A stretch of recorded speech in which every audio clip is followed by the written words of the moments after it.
Welcome to the Art of Cashflow podcast, where we talk about real, authentic, genuine human beings that have started their real estate journey in a way for us to give back to all those thinking about getting into this endeavor, what it truly takes, both on the mental side, the strategy side, and of course, the community side as well. I'm your host, Calvin Chin, founder of Zencos. Let's get into it. All right. Hey, Brian, dude. Appreciate you taking the time. I Talk appreciate it. on the pod, man. I know you just got back from Hawaii, dude. Tell me, what was your inspiration of bringing your family out there, right? Because you brought your family out there all across the state, right? Yes. I felt my biggest inspiration for bringing my parents out there was just, my upbringing, right? Just Mm. growing up from nothing. Just my parents, they immigrated from Burma, and Yeah, I was about a few months old, and they always, did whatever they can to give me the best life possible. And we always, shared the same bed. We always stayed in the basement. Just growing up, they just taught me that, family is the biggest thing that you gotta value in life. So now, since make solid income and everything, I can help, have the privilege to treat my parents out. So recently, I had a privilege to just bring them out to Hawaii, pay for their trips and vacations, everything. And we spent like a week and a half there. It was really great. yeah. How'd that feel, man? I mean, that must have felt like so like, was it the first like ever trip, all expenses paid trip that you've done with them? No, we actually went to like Japan, Thailand, But Taiwan. you paid for all that before? Yes. Okay, that's awesome, man. That's Yeah, like what it's all about right there, right? Like yes, that's what we do exactly. all I try this to real budget estate at least stuff. 1 to 2 trips per year. Yeah, I love it, man. So, kind of jumping to the cover from the horse, man. Like, Brian, tell us about who you even are, dude. Gosh. Yeah, for sure. But yeah, so my name is Brian. I'm about to turn 28 right now, but just to go Yeah. all the way back, I always introduce myself as like this underdog. And I think this all start I grew up in a first gen low income neighborhood, this background. My parents, we grew up on food stamps ever since I was born. We lived in Brooklyn, New York. Shout out to Brooklyn. Um, Bensonhurst, right? yes, Yeah. sir, yes, sir. And Yeah. just growing up, we just made the most out of everything. So I think I wasn't the best student growing up, but I just knew that, my dad was a dishwasher, my mom was, the Asian stereotype, like this nail technician, and I just never thought too much about it. But going to school in all these different neighborhoods, I just knew something was a little different, right? Like just I would go to my friends' places and I would see that they're living on the first floor, not the bottom, not the basement floor. I would Mm. notice that they have a staircase. I would notice they have their own car. And these are things I always notice. And I would be a little embarrassed to host sleepovers, just not used to Mm. it.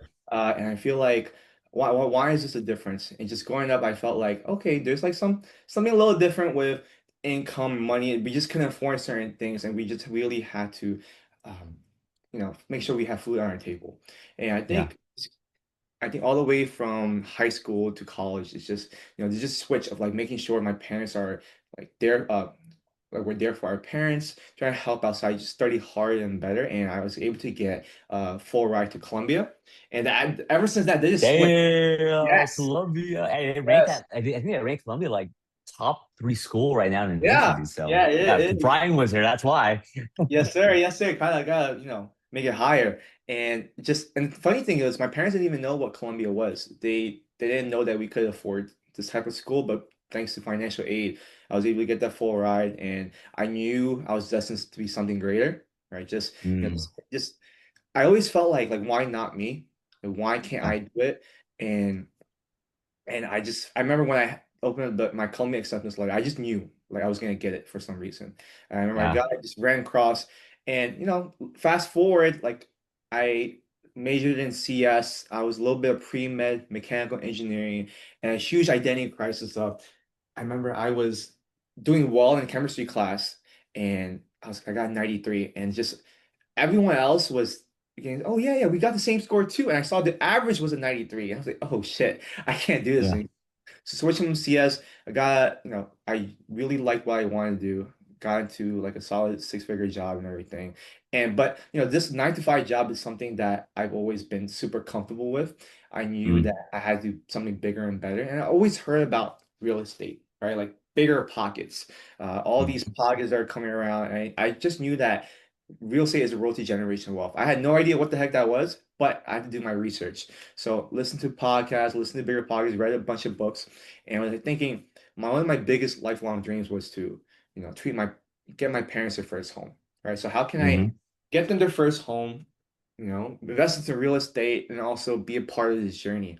So one of the biggest thing I did was just, okay, house hacking, looking to, living in one unit and renting out to others to other people. And that's the first time I was really tunnel vision, Yeah.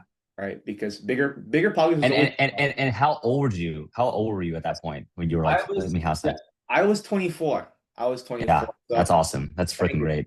Appreciate it. And I Yeah. wish I could have done it earlier, but I felt like everything was meant for a reason. I was in the first 2.5, 3 years of my 9 to 5 job of just Yeah. I felt super comfortable. I never thought about doing anything bigger and better than that, but I just knew, Yeah. you know, a lot of things were happening at work and just I didn't want to just be someone else's employee, right? I wanted to Yep. be a boss of my time, live on my own terms. So I just knew I had to take one step. I had to move the needle per day. Yep. Yeah, so I was able to go dive into like deal analysis, looking at deal calculators, and I just knew, okay, I'm in New Jersey. I need to figure out like what's the best market for me to cash flow. And just from reps, a bunch of repetition, I felt like I had no idea what I was doing, but I was trying to figure out what my mortgage is going to be for this home. What Yep. are the rents I need to kind of offset my mortgage plus have a little bit more than that? And Right. this one trial and error, there's this place called Bloomfield, and it was it was like a B minus B plus place. And there's this area right next called Montclair. Montclair is a very solid, rich neighborhood.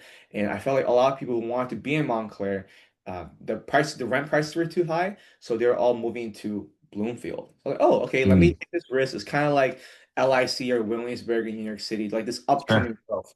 Yeah. And yeah, and I remember my parents and like I was just doing a lot of deal underwriting and we went to that house. Like the numbers look really good. It's a three-family home, and we were gonna cash about 1,500 to 2,000, and this was great. I went there, Hmm. long line across the whole block, Mm. right? Just Mm. like I tell you, we couldn't get parking for 20 minutes. We had to line up. It was just my mom and I. And as soon as I lined up, I noticed that the realtor there was just mean mugging me. Like, do you have your pre-approval docs? Do you have this and that? And I just felt like they just didn't trust who I was, maybe because of my age or whatever it is. I just noticed I was one of the youngest among the people on that line. So we went through the house, everything looked good, and the realtor was just rushing me. Uh, and we were just negotiating, and little did you know, like we were one of the second best, we're the second best offer. So we Mm. didn't get it the first time, right? And we were so we were completely like upset about it, but we knew that everything happens for a reason. But a month later, they called us back. They called us back saying that, oh, the first loan failed because it's an FHA loan. I'm like, duh. Like the Mm. Yeah. self-sufficiency test, you can't even pass that. And we could have definitely helped them save them time. And we were able to close on the property about a month later. Yep. And that's how I started to be a landlord for, Yep. couple families. I moved in. I also got my parents to come in. So it was like a way of, hey, yes, it's our first house, it's their first home. And a lot of Asian parents these days, they love bragging. I don't like bragging at all. So I just told them, hey, you can tell people on WeChat, you can tell your cousins everything. This is your house. Ha. It doesn't has nothing to do with me. This is your home, right? Yeah. And ever since then, like we were renting out the other two units, we rent out the garage spaces, the storage, and we were cash flowing about like 1,500 to 1,800 per month while living in it. And I was like, oh, this is a cheat code. And I thought, Yeah. okay, why not just do this a second time, right? Yep. And so we found another place a few blocks down, and it was a three-family home. We were able to get offer accepted and did the same thing, right? Second year, Yep. and it was doing well. But this second house, though, it has some ups and downs though, because the agent wasn't too great, and there was some miscellaneous thing that we overlooked. Like for example, the rent roll. The Okay. agent was just very, very hostile and was saying, "Oh yeah, these are the rent rolls. This doesn't really matter much." And on the very last Ha. day of closing, Yeah. we happened to bump into the property manager, and they stated that yeah, you gotta look out. You gotta watch out for the first floor tenant. I'm like, what do you mean? What do you Hmm. mean? It seems like they were paying rent on time, and they said that the past 2 3 months been super shaky, right? But because of our lender, like we had a deadline to close. We didn't want to keep paying extra fees, and we kind of knew that, hey, there might be a chance we might have to evict some people. We're like, okay, let's do it. And but luckily, the township that we were in, super fast, super strict, and we were able to get a court date, and we were able to negotiate like just not cash for keys, but they were able to leave within a month, right? Got Uh, it. Yeah. yes. So we were able to get two, three family properties in the span of 2 years and Okay. doing pretty well. But then there was like this 1 year gap, I think from I think 25 to 26, where I was like, okay, I like doing house hacking, but I can't scale as fast. And I think Sure. I just went to this year of, my work was getting busy. I had like a little paralysis analysis state. It's like buying houses in Jersey wasn't like easy thing. I was always surrounded by people who you know, just didn't really talk about real estate, just friends and family. And Hmm. I was plateaued, right? And this 1 year was just like figuring myself out. And I think I started to think about, hey, like, what do I want to do? Like, what's my why? And I realized that I needed to put myself in different rooms and environments where they would challenge me. We talk about real estate, and I just never kind of Hmm. just pushed away from that because I just thought, I love my Oh, family. I've done it before. I can do this. All good, Exactly. right? Yes. Like, I yeah, was, to yeah, be honest, I was pretty stubborn, right? Because I think, oh, like I yeah. can do this on my own. But then I started, seeing, other people who's achieving greater things at my age, right? Getting hotels, getting apartments. And I thought I was doing great, but I, get a little bit of humble sauce, just seeing there's Sure. different levels to this, right? And I Yeah. really have to put myself in place and know that, like, you don't know what you don't know. Right. And to kind of open that door, I think the number one thing memory I remember was I met a friend from Colombia, and he was part of this entrepreneurship program. And he introduced me to this guy, Nelson, who was part of the SARE page. And Hmm. we talked to each other a while back. It was like Southern Asian real estate. I had no idea what it was, but I talked to him, and he said, oh, you should just join this Facebook page. And it's just a bunch of Asian majority people who are in real Hmm. estate space. I'm like, all right, I'll just join it. And I just saw how, everyone was super nice. And I saw Ray Tran, he posted a post about, hey, there's a happy hour in New York City. Okay, it was my first ever real estate networking event. And That was your first ever real estate networking event? yes, ever. Like, Whoa, that's yes, wild, dude. That's yes, wild. yes. So I went there. I saw Ray. Ray was super welcoming. I saw a bunch of people went in the Zen Coast community. Oh, this is pretty cool. And like when I first joined, I was like, oh, what is this, right? Of course, like this stubborn, like 26-year-old me is like, is this a is this a cult? It's Like, a what scam. It's is this a cold. scam? Yeah. Yeah. Right? Yeah. And I went with precaution, but I went with open mind, right? Because there's obviously something I'm doing that's not aligned with other people's past. And I want to just explore. And I know I talked to Ray. Right, we went back and forth, and I kept going to the real estate meetup and saw, okay, wow, like everyone really wants to help each other. There's a lot of people doing great things. I want to get a taste of what this community is, and Ray introduced me to you, Calvin. Persistent. I knew that I had a bullshit meter, and I felt like you were on a very low scale because I always had this guard up because I talked to so many other Take mentorship, that. right? Yeah. Range from Airbnbs, hotels, multifamily deals, and it always felt so like, hey, like are you ready to pay? Can you do this? Like, and I just feel like it was a great open community. But when you called me, it felt super genuine, super authentic. Wasn't really too pushy, and just a little quick follow-ups there and there. And we always kept each other super accommodating. And I felt like, hey, like if I were to lose all my money on this guy, I have a self-identity crisis, but it's okay. Like I went with my gut feeling, and Yeah. okay. I joined Zen Coast, and I just joined the Slack community. Just everyone was super open to helping each other. I got really close with the New York City chapter. Like I know, just name a few, like Winnie, Angela, Kevin, Bruce, Theo, Yeah. Wuhan, Dude, we right? missed you at Oh, the barbecue, dude. yeah, I know, We I were know. happy you had a cameo on I was on FaceTime. my phone, like just Yeah. Yeah. cry on my ATV in Koala Ranch. You're like FOMO, yeah, like on an I know, ATV. yeah. Yeah. Yeah. So Yeah. just super close. Just I was super excited that I joined the community because I knew that if I was gonna spend X amount of money, I was gonna make the most out of it no matter what. Right. It was just like this little blockade of what if I can't do it? Oh, sorry. One second. Okay. So this blockade of just not being able to do it, but I just kind of stopped myself and think, like I can definitely do it, right? And I Yeah. will make the most out of it. So I joined Zenco's and just started talking to like a bunch of people, quick one-on-ones, and seeing like what their journey is.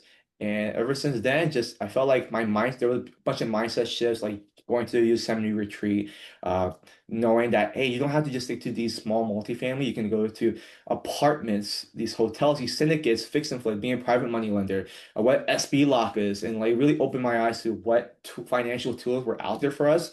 Like just double dipping into. I know MD was talking about, hey, read a book of, be something about the Rockefellers, right? Being the Oh system. yeah.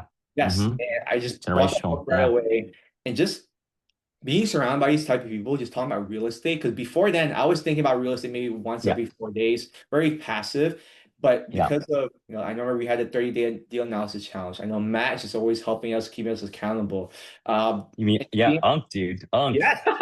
He's that cool unk. And just, of course, Cal like helped allowing me to be part of like the Zenko's capital team, just working with Jason, Matt, John, like Edward, just to name a few, just be super helpful and show me how to underwrite specific deals and picking up the phone calls, finding off-market deals, analyzing specific things, how to do that tango with the brokers on negotiating deals, of course. So I'm just Yeah. that's where I'm at, and I think my real estate ventures right now is just me. I know there's a few group of people who in Zenco's who are trying to buy our first 5 to 20 unit. Well, they already have their 10 unit, but we were trying to get our 5 to 20 unit multifamily Mm-hmm. in Cincinnati. I know we're Cloud and you and I, Jason, we're trying to find that Clarksville property multifamily, and and a little sneak peek between you and I, well, it's recording, but I'm also still like we got offer accepted for a New Jersey property with my family, like Oh, a dude, small let's family. go. Yes, but Yeah. knock You heard on it here wood. first. Yeah, knock on wood. Yes, Due diligence. Or, knock on yeah, wood. yeah. Because so there's three paths, right? There's the New Jersey path that I've always been comfortable with, that I'm investing in my family. Like no property manager, we're just managing our own thing. So we have a four family offer that I accepted. We have the second route where Ringo, Jonathan, Alex, and I were trying to do the 5 to 20 unit Yeah. multifamily. Yeah. The third thing is the Zanco's capital acquisition team. Yeah. Yeah. And we got a couple of deals. Dude, we got a lot of deals. I mean, you were in Yes, Hawaii, sir. man, but Yes. this week, dude, we're like, there's like three deals that are like, oh man, we're pretty close to getting these bad boys, right? Yes. So Accept the LOIs, baby. I know, man. You go to Hawaii more often, dude. We're getting better luck that way, dude. No, I'm kidding, dude. But one thing I want to focus on, dude, is like, okay, so like, question for you, dude, is like, now it's one flabbergasting to me that you had never been to any meetup before until the happy hour. That's wild to me. But Yeah. I guess to base off that, dude, like, now that you've been around other investors, now you're in the next community, like, what's changed in your thought process and your mindset around like being around those people? Yeah. The number one mindset shift I had is just I feel that that's a good question. I had an answer in mind. It's just that just being surrounded by these people, anything's really possible, right? Yeah, There are many financial tools that you don't know till you actually understand them, right? It's yeah, just being that to talk about every day, just to have that mindset of like why. And I remember Matt really brought this up of not being like, I'm not sure what he called it, but not pessimistic mindset, but let's just say, oh, I'm dealing with these certain things, right? And it's super stressful. But in the pinnacle of the moment, right, it's just a small piece of the pie where you will get over this. You're gonna learn from your mistakes, and we just move on. Like I'm very right. analytical.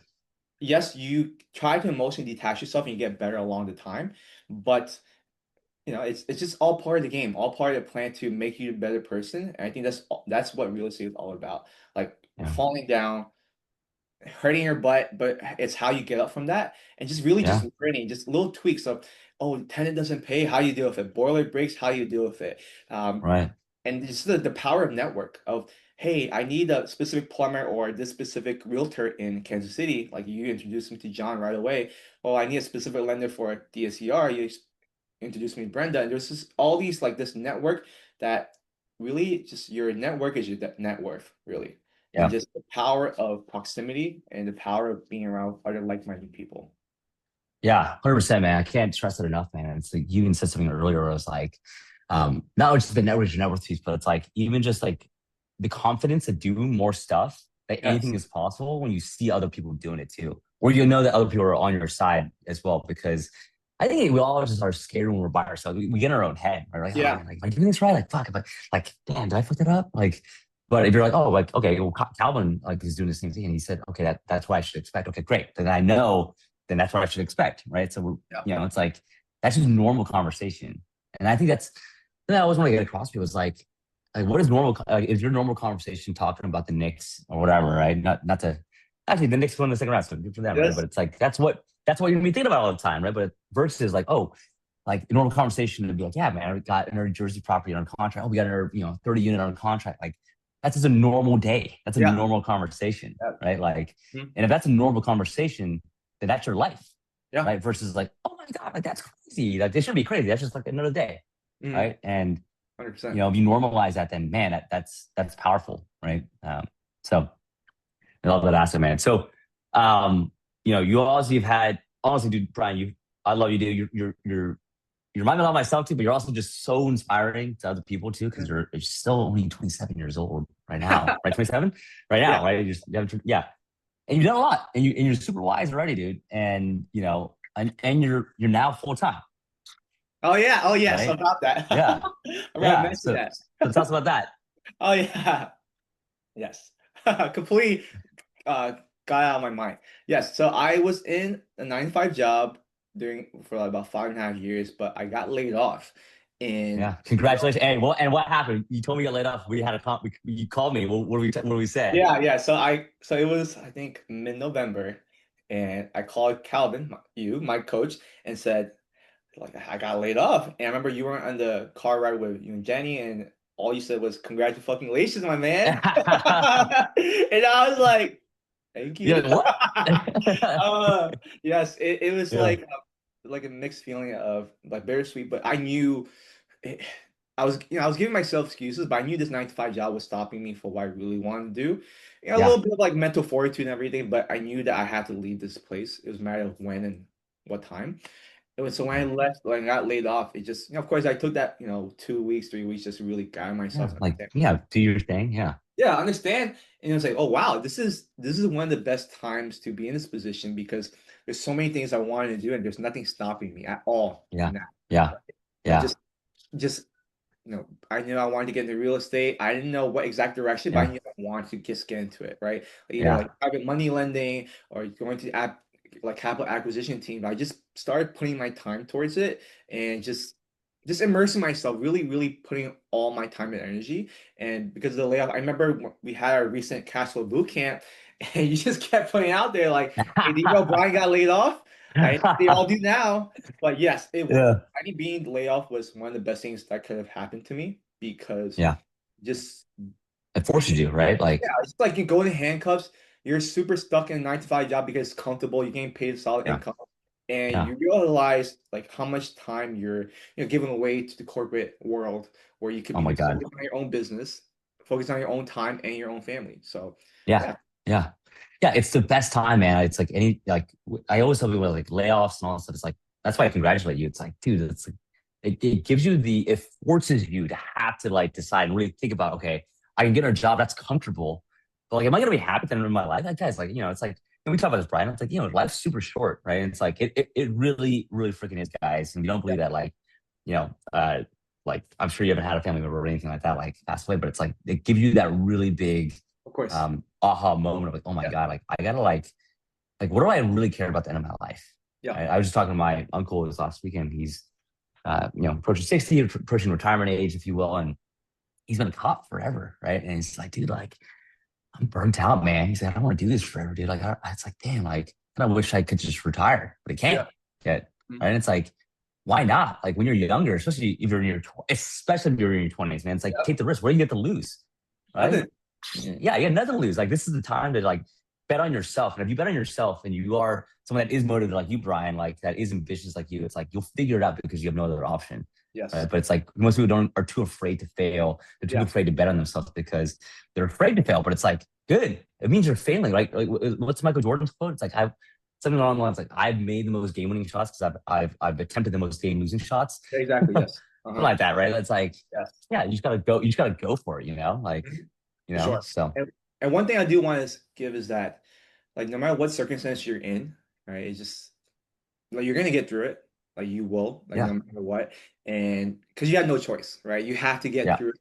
And it's like this huge mindset shift of just I you tend to like there's really nothing much you can do but to move forward, move the needle, and you tend to make the most out of the situation of like this is great. Like I'm in this very high pressure situation because I'm meant to improve and become better after this. So it's like I'm ready Yep. for a challenge, right? So now every Yep. challenge that comes your way, you like yes, it's tough, but you're gonna get over this hump and you're gonna be a better, well-rounded person after that. Yeah. Yeah. No matter what bad thing happens, you can always trace that back to the best thing that ever happened to you. Exactly. Right. Exactly. Because that's what it was. Because you have to, honestly, getting laid off, I think I've had so many friends that have gotten laid off and like, then they just went full-time real estate like you are doing. And like, Yeah. that's the thing now. Right. Mhm. It's like, I'm never going back. You tell yourself that belief system, I'm never going back. Right. And then you never do. Yeah. And it's like, holy shit. Like, then people are like, always like, how did you do that? Well, I got laid off. Like, and that's how I said, like, congratulations, right? Yeah. I didn't get laid off, but like, I chose to quit. But like, it was still a fork in the road, right? I'm like, oh yeah, like they're actually trying to give me a promotion. And I was like, damn, this is like, this is like commitment the rest of my life kind of thing. Sure, yeah. Yeah, dude, that's awesome, man. Brian, you're crushing it, dude. Tell me right now, dude. Last question here, dude. What are you stepping into? Who's Brian becoming? Brian becoming right now what Brian becoming is a high achieving operator, right? So where it's in like the multifamily deals we have with in Zen Coast or with the Cincinnati deal. So we are still trying to find that one. But that's what I'm trying to becoming. Two is being just being more present in the moment, right? Like one of the biggest things is you get so accustomed to working hard that you forget your why, right? One of my biggest whys is just, spoiling my parents with vacations that they couldn't afford. But there's just like this ever coming guilt of you're working so hard for them and you get so like consumed by it, but you don't spend as much time as you wanted to with them, right? So I always try to be more present in the moment of, bringing my parents to vacation, like putting my phone down on dinners and, family outings, making sure you're with them with the time that you have left. And number three is just I'm trying to be a social media content creator, like building my personal brand. Because I do Jollibee, shout out Jollibee. Yes, right here. yes. Just trying to work on like really explaining my story, showing my story, and just want to share it to the world that I posted like a quick carousel like a month ago about my journey, like everything I've just said here in like a really nice 12 slide format, and it blew up. It got about 300,000 views. Jollibee messaged me, hit me up, and just so many comments and DMs of saying like, hey, like I was touched by your story, like this is what I want to do. I have a bunch of people just reaching out for help. So you never know who is who needs to hear your story. You just have to share it, right? And just go roll with the punches. So that's what I'm trying to be. Yeah, be that lighthouse for everyone else, dude. Like share that brand, dude. Share that story, dude. Like we're all storytellers, man. So yeah, man, I'm super proud of you, dude. I love you, man, dude. I truly deep down know that you're gonna freaking crush everything that you do. Just don't forget about small people when you do, right? I'll bring everyone with me, Calvin. Exactly, dude. Let's go, man. I'm tired of parties with everyone, dude. Let's go to Hawaii, dude. Like, let's go, dude. Like, I'm down, man. So, yeah, we talked about it, dude. Let's go to man. You're more than welcome to Hawaii whenever you want to, man. So, appreciate it. Thank you. Yeah, man. That's all I got, brother. Thank you so much for the time. Thank you. Appreciate it, Calvin. Thank you for listening to the Art of Cashflow podcast. If you want more and this spoke to you, then we'd love to see you and meet you in person. You can click this link below to get if we're going to be in your neighborhood soon. We look forward to seeing and meeting every single one of you guys. God bless. Have a great day. Bye.